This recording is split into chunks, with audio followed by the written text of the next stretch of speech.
Baruch atah Adonai Eloheinu melech haolam. Hey, this is this is a hello. This is an intro to Grant Jeffries. Why an intro? Well, it seems to me that there's a lot of bad things that have been done in the name of Jesus, God, Church, and Bible. And so, why would you want to get curious about all this Bible stuff that creates so much problem and all these people get caught up in religious things?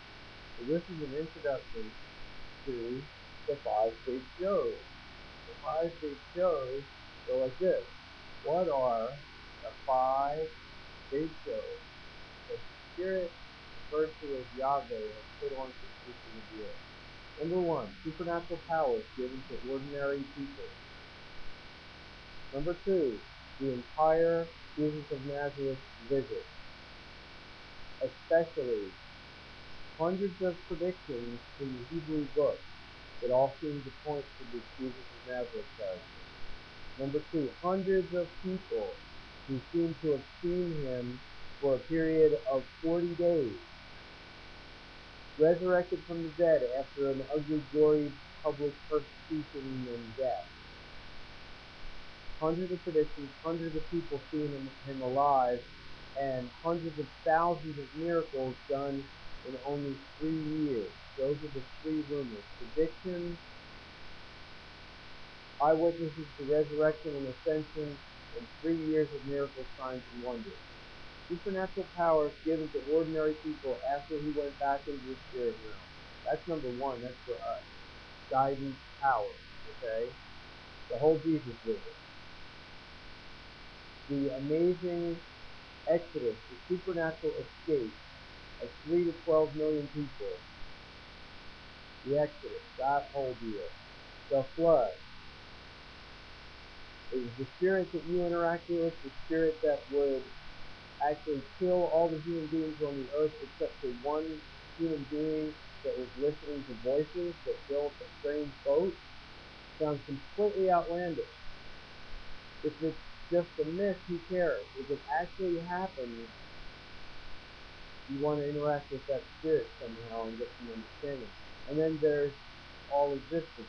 The last one is what we call creation, or the divine designer, the divine artist created what Robert Oppenheimer said is got all the Robert Oppenheimer. Find out who that is. Nuclear physicist. At the end, at some point along his career, he said there must be some kind of parallel realm. Yes, an environment of God and angels and spirits and powers that are interacting with this realm in order for all these things to exist the way that they do. There are all of these intricacies that seem to exist in chaos, but they have relationships to one another. Like, why does color exist? And then the eye has the ability to receive it. Why does sound exist? And then the ear has the ability to receive it. And this thing is in relationship with that thing, but they're separate systems, and so there seems to be something going on. There seems to be a parallel realm. The mechanics of the spirit realm and the afterlife. What are they?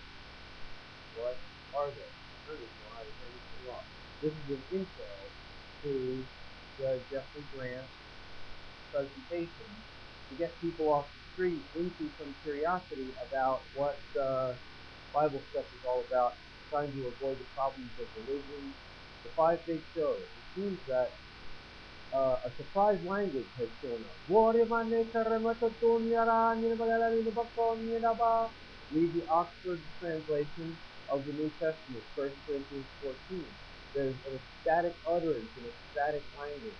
When you're in the midst of an ecstatic utterance, you're not necessarily always looking for the ability to translate every single unity of what's coming out of your tongue.